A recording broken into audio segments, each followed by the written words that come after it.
전 세계에서 가장 많이 팔린 책은 해리포터인가요? 성경이죠, 성경. 성경이죠. 네. 성경이 정말 팔린 부수가 집계가 돼 있어요. 아마 팔리진 않더라도 그냥 나눠준 부수도 제일 많을 거예요. 근데 누군가는 사서 나눠줄 거 아니에요. 대략적인 통계를 보면은 성경이 한 50억 권 정도 판매를 그러니까 압도적이에요, 압도적. 혹시 근데 2위 두 번째로 많이 팔린 책 뭔지 아세요? 해리포터 아닙니까? 아닙니다. 해리포터보다 조금 더 많이 팔린 책이 있어요. 코란. 아닙니다. 코란보다 살짝 더 많이 팔린 책이 있어요. 놀랍게도 마오쩌둥어록.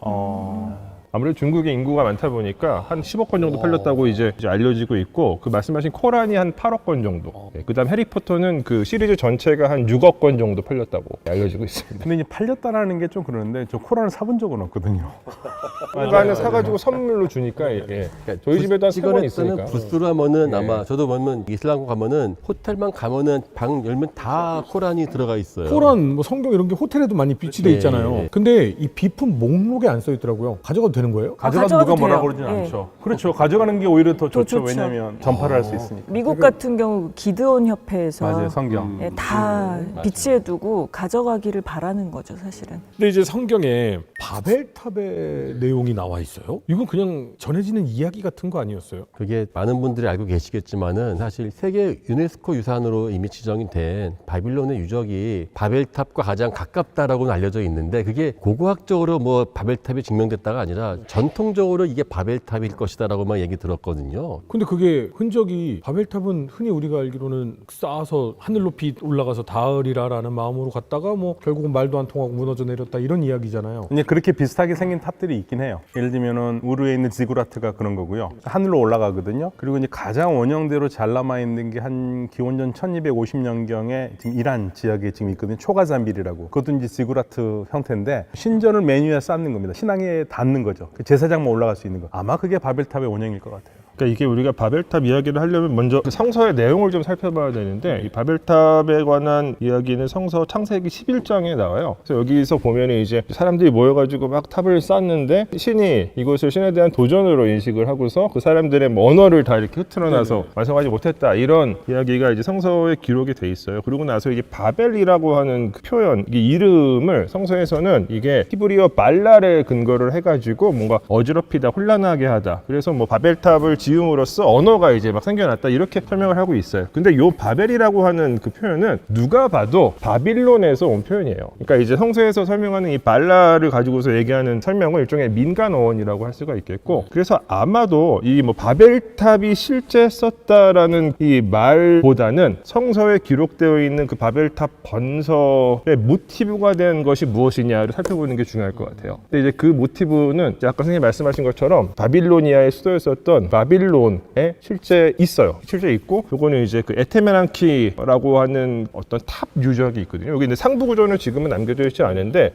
몇몇 이제 과거에 쓰여져 있었던 기록들을 염두에 둔다면은 신바빌로니아 시대 때 만들어진 건데, 그때 당시의 높이가 한 90m, 91m 정도 됐을 것으로 생각이 되고, 딱 그때가 이제 그 느부갓네살 2세 때거든요, 시대가. 이때가 어떤 시대냐면은 이스라엘 사람들이 바빌론 유수라고 보통 하잖아요. 바빌론에 이제 끌려와가지고 거기서 이제 살던 그 시기예요. 그래서 아마 그때 이제 막 그 탑이 이렇게 막 세워지고 막 보수되고 있었을 거예요. 그거를 아마 이스라엘 사람들이 그 바빌론 유수 기간에 보고서 나중에 다시 돌아가서 구약성서를 편집하는 과정에 그 바빌로니아에서의 경험을 약간 이렇게 반영한 게 아닌가. 그러니까 이게 창세기라고 그러면 아주 엄청나게 오래된 것 같지만, 사실 창세기 자체가 대부분 쓰여진 게 바빌론 유수 때 엄청나게 유대인들이 각성을 하고 이제 막 그때 자기들이 알고 있었던 모든 것을 집어넣어서 만드는데, 저는 또 한 번 생각해보면 그 다음에 저기 바빌론이 망하지 않습니까? 그 다음에 이제 페르시아가 침략해서 완전히 무너져 버리는데, 저는 그 장면이 어떻게 되면 큰 감동을 주었다고 생각이 드는 게, 6세기 때 되면 바빌론은 엄청나게 큰 나라였잖아요. 근데 자기네들을 그렇게 했었던 그 나라, 거대한 제국이 갑자기 한 100년 사이에 뭐 폐허가 됐으니까 거기에 대해서 폐허를 보면서 얼마나 많은 이야기가 나왔을까 생각이 들거든요. 어쨌든 바빌로니아의 지구라트가 있었다면 수많은 사람들 왔다 갔다 하면서 수십 개의 언어가 다른 언어도 왔다 갔다 했으니까 아마 그러한 경험들은 바벨탑이 탑이라고 하는 그러한 이야기를 만들기 너무나 좋은 조건이었던 것 같아요. 그리고 실제 이제 구약 성서만이 아니라 이제 성서 전체를 관통하는 어떤 이 심성, 그러니까 망탈리테를 보면 이 이스라엘인들에게 이 바빌로니아는 뭔가 극복해야 될 대상으로 인식이 보통 되거든요. 그러니까 뭔가 거기서 이제 경험했었던 것들을 그 성서에 잘 녹여내려고 이제 했었고, 또 그러다 보니까 그 바벨탑이 갖고 있는 상징성을 뭔가 부정적으로 묘사하려고 성서에 이렇게 기록을 한 게 아닌가 싶기도 합니다. 정리해보면 유대인들이 바빌론을 보고 와, 엄청 융성하고 언어도 많고 막 탑을 막 올리는데 어느 날 가봤더니 다 폐허가 되고 망해버렸어. 그렇죠. 신 안 믿고 저 건방지게 하늘로 높이 탑 쌓다가 보니까 그 언어도 안 통하는 사람들만 여기저기 모여가지고 그러니까 신이 분노한 거야. 이렇게 이야기가 그렇죠. 이어져 갔다. 그렇게 내가 싫어하고 미워하던 거대한 제국이 갑자기 폐허밖에 안 남았으면은 거 말 안 해 그럴 줄 알았다. 약간 그런 느낌? 근데 이제 그게 중세에 들어오면은 1563년에 피터 브류겔이라는 화가가 있거든요. 그 사람 그 유명한 바벨탑 성상도가 있잖아요. 네. 근데 그 바벨탑 성상도로 해서 그런 탑이 있을 거라 우리가 생각하는 그 탑을 사람들이 생각을 한 거죠. 근데 지금 실제 바빌론의 바벨탑이라고 예상이 되는 지금 유적을 보면 그 상상도의 그림과는 좀 다르네요. 그러죠. 근데 이게 왜냐면은 그게 바로 아까 말씀드린 그 에테메난키라고 하는 유적인데, 이 유적은 실제 분명히 탑이 존재했었던 것으로 거의 확실시 돼요. 왜냐하면 지금은 이제 기단부만 남겨져 있는데 거의 당대에 쓰여진 여러 기록들도 그렇게 기록을 하고 있고, 조금 더 후대에 쓰여진 기원전 5세기에 쓰여진 헤로도토스의 기록도 보면은 어느 정도 그 형태가 있었던 것으로 보이는데, 그 기록들과 지금 남겨져 있는 하단부의 고고학적인 정황들이 상당히 일치하는 부분이 있어서, 예, 근데 이제 그 탑의 원형은 더 오래전에 있었던 걸로. 아, 예전부터 있던 탑이고. 지금 이제 여기서 말하는 그 에테메난키가 이제 증축된 거는 네부카네자르 2세 때예요. 이게 시기가 기원전 한 600년에서 한 560년 요 정도 사이거든요. 근데 이 기록들을 보면은 그 이전 시대, 뭐 예를 들어서 마시리아 시대라든가 이럴 때에도 그 위치에 무엇인가 어떤 구조물은 있었던 것으로 확인됩니다. 근데 이제 성경에 따르면 그렇게 심게 도전한 바빌론의 인간들이 결국은 망해버리는 이 과정이 있었잖아요. 근데 높이와 넓이 이 면적을 보면은 키코테 한 90m 정도네요. 높이가 90m 정도. 근데 피라미드 높이가 피라미드랑 비교하면 안 되죠. 왜냐면은 이 에테메난키는 탑이에요. 그러니까 거의 이렇게 직육면체 스타일로 쌓은 탑이고, 피라미드는 피라미드 형태잖아요. 그러니까 공학적인 이제 안정성이 차이가 나기 그리고 때문에 신전이잖아요, 신전. 이렇게 일직선으로 올리는 게 훨씬 더 어렵기 때문에 재료가 차이가 나는데, 그 메소포타미아 지역에서 어떤 뭐 말씀하신 지구라트나 이런 구조물을 지을 때 사용되던 재료는 대부분 다 진흙벽돌이에요. 근데 이제 피라미드는 그 석재를 사용하기 때문에 내구성적인 측면에 차이가 있죠. 그러니까 그 바벨탑 원형을 할 수 있는 게 가장 잘 남아 있는 게 제가 아까 말씀드렸듯이 지금 이란의 메소포타미아 밖에 있는 유일한 지구라트라고 얘기를 하거든요. 1250년에 엘람 제국에서 만든 초가잔빌, 거기가 지금 수사 지방 쪽에서 좀 있는데요. 그게 1250년에 만들었는데 탑처럼 올라가요. 올라가가지고 맨 위에 가장 높은 신전이 있는데, 이제 그 부분은 부서졌지만 그 형태를 보면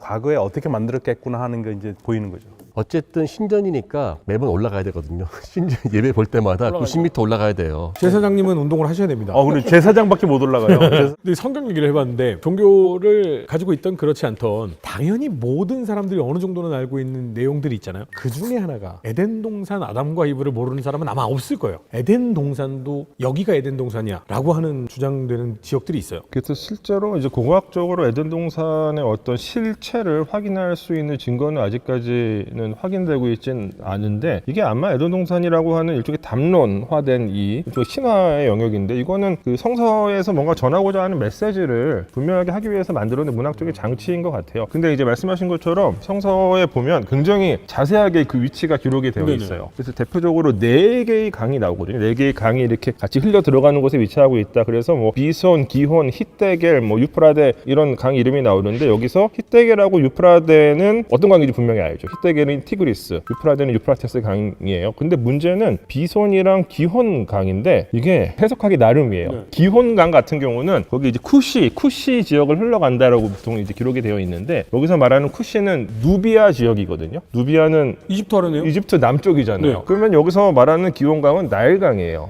근데 물리적으로 너무 멀어. 티그리스 강과 유프라테스 강과 나일강이 같이 위치하는 공간은 없어요. 없죠. 그리고 비손강은 더 뭔지 알 수가 없고, 강이었거든요. 근데 어떤 이제 주장을 하시는 분들은 비선강이 저기 인더스강이다라고 주장을 하셔가지고 메소포타미아 전체가 에덴이다 이렇게 말씀하시는 경우도 있어요. 근데 이제 우리가 항상 이 에덴 동산은 일종의 그 성서 이야기 전체의 일종의 어떤 본향이라고 생각을 하시면 되는데, 비교적 뭐 나름 설에 동의한다는 건 아니지만 나름 들어볼 만한 설을 주장하시는 고고학자가 있습니다. 그 데이비드 롤이라고 하는 고고학자인데, 이분은 이집트 고고학자시고요. 이분은 이제 정통으로 학위를 다 밟으신 고고학자인데 이제 완전 학계 주류에서는 벗어나서 굉장히 비주류에서 활동을 하고 계시는 분이에요. 이분의 주장에 따르면 에덴이라고 하는 지역이 저기 아제르바이잔의 그 뭐 이지차이라고 하는 지역을 뭐 얘기를 하는데, 여기 이제 보면은 여기서 이제 이분이 이제 비손이랑 기혼강에 대해서 해석을 해요. 그러니까 이제 어떤 지류들을 가지고서 이게 비손강이고 기혼강이다라고 설명을 하신 다음에 그 지역을 특정을 하는데, 이게 그래도 약간 고고학적으로 살펴볼 만한 지점은 이 지역이 실제로 어떤 밀농사가 시작된 것으로, 초기 농경이 시작된 것으로 여겨지는 지역이기도 해요. 그렇기 때문에 그 지역에서 어떤 생성된 문화가 이쪽으로 이스라엘적으로 전파가 돼서 거기서 계속해서 기억으로 남아서 이게 그 지역을 뭐 에덴으로 썼다라고 주장을 하는데, 이게 또